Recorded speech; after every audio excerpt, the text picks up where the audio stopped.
This is Autoline Daily, the show dedicated to enthusiasts of the global automotive industry. Sean's off today, so I'm filling in. General Motors keeps adding more features to its Super Cruise hands-free driving system, and it's offering it on more models. Now it allows drivers who are towing a boat, a camper, or trailer to drive hands-free on mapped roads. It also does automatic lane changes, and with a Google Maps app, it displays the compatible roads on the navigation screen. GM now offers Super Cruise on 6 models. By the end of 2023, it's going to be available on 22. Even though it's not building production vehicles yet, EV startup Rivian is already looking for a second assembly plant in the U.S. According to Reuters, it'll announce the location in a couple of months and break ground early next year. That facility will also produce battery cells. Earlier this week, Rivian announced it is delaying the start of production of its R1T pickup until September at its plant in Normal, Illinois, due to the chip shortage. And speaking of that chip shortage, it could soon start to ease for automakers. That's thanks to Taiwanese semiconductor companies boosting production in China to help meet demand. While that's good news for automakers, Reuters says the shortage could start to impact smartphones next, and it could last until the second quarter of 2022.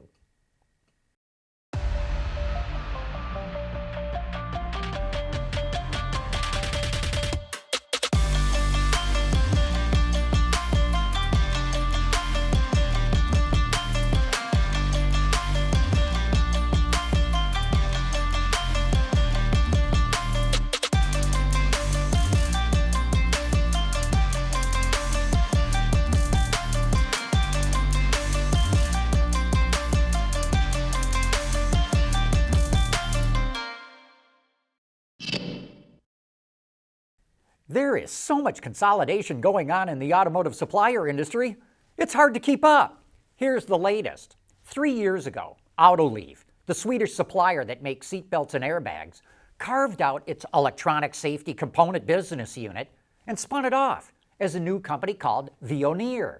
It did so well that yesterday, Magna bought Veoneer for $3.8 billion. Magna says this will cement its position as a global leader in ADAS, or automated driver assistance systems.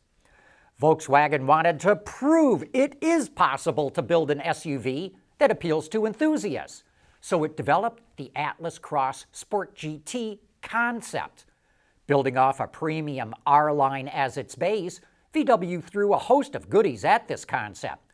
Under the hood is a turbocharged 2-liter engine from the Golf R that makes over 300 horsepower. It's paired with a 7-speed automatic and comes with all-wheel drive.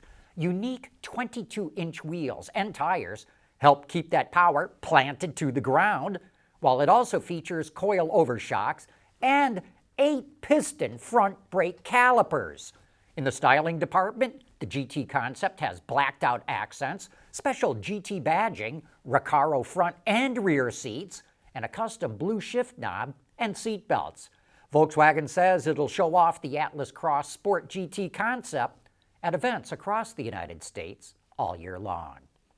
Mercedes is tapping its powertrain experts from Formula One to develop an impressive EV concept that they're calling Vision EQ XX. It says it will have a real-world range of over 1,000 kilometers, that's about 621 miles, from a battery pack that would fit in a compact car. Mercedes is aiming for a single-digit figure of kilowatt hours used per 100 kilometers, or let's put it in our terms, that's about 6 miles per kilowatt hour, but that comes from traveling at highway speeds. Right now, the most efficient EVs are hovering a little above 4 miles per kilowatt hour. While the Vision EQXX will debut next year, it's not going into production. But Mercedes says the technology advances made with this car could be adapted to new EV architectures. The age of silicones began at Fokker more than 70 years ago. Whether you're looking for thermal management of battery systems or the protection of electronics, let your innovations be powered by Fokker silicones. Visit us at Vocker.com. E-mobility, powered by Vocker Silicones. We want to know what drives your testing. OTA, connected car, diagnostics, remote testing. Intrepid Control Systems is here to help you work from anywhere. Intrepid Control Systems, driven by your data.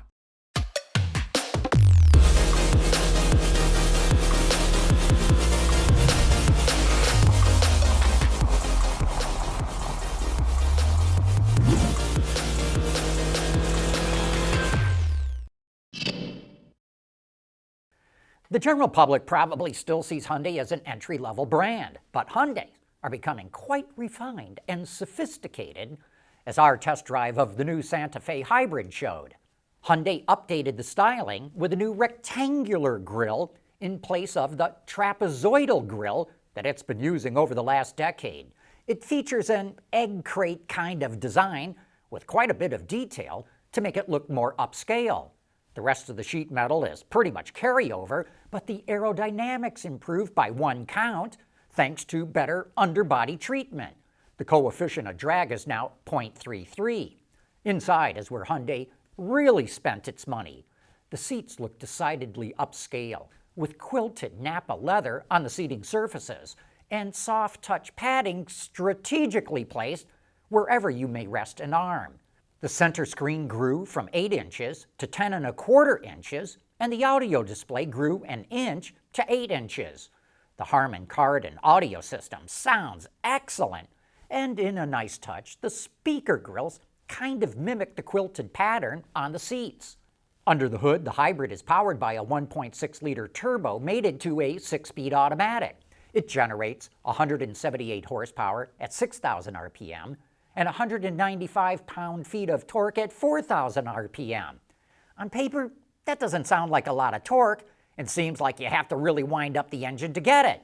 But the hybrid's electric motor adds instant torque as well as an additional 59 horsepower, so off-the-line acceleration is plenty adequate for this class of vehicle. All-wheel drive is standard on the hybrid model, but one thing we found odd is that the hybrid is only rated at 32 miles to the gallon. That is far short of the 40 mpgs that the all-wheel drive versions of the Ford Escape and Toyota RAV4 hybrids deliver. The good news is we actually got 34 mpgs during our test drive of the Santa Fe, so that's slightly better, but still not up to par with the competition. Maybe that 6-speed transmission needs a few more gears. We drove the limited trim line, and it comes jam-packed with all the safety, convenience, and connectivity tech that you can imagine. In fact, the only option on our test model was $150 for carpeted floor mats. But the total price came to $41,290, and that alone proves that Hyundai is no longer an entry-level brand. Automakers are scrambling to find the lithium, cobalt, nickel, and manganese that they need to make electric cars. A.J. Kochar, the CEO of Li-Cycle, says a great source of those materials will actually come from recycling used EV batteries. Right now, they're only capturing 5% of those materials, but that's going to grow quickly. A.J. was on Autoline After Hours yesterday, and here's what he told us. Think about it this way. We're getting, say, the 5%, whatever the number is today, of that ultimate manufacturing output, but that 95% is going to come back at some point. So they are thinking about that definitely today. And one other point on this about the kind of the trajectory of where it will likely go, just broadly speaking, in this industry, the end products we make, lithium, nickel, cobalt, these OEMs all have sourcing teams that are trying to get secure supply of lithium, nickel, cobalt. So they definitely see the secondary source as something they can also plug back in to their supply chain. And that is the true circular economy model that when people think about this, they say, oh, getting back the materials, you're going to send it back to their supply chain. Yeah, we're generally moving in that direction. And I'm super encouraged. The last 12 months, the amount of activity from our customers is unprecedented. AJ says that ultimately, there's going to be enough batteries that can be recycled that it may no longer be necessary to mine those materials. But it's going to take about 30 to 40 years before there are enough batteries to recycle to be able to do that. Anyway, that wraps up today's report. We will see you right back here again on Monday.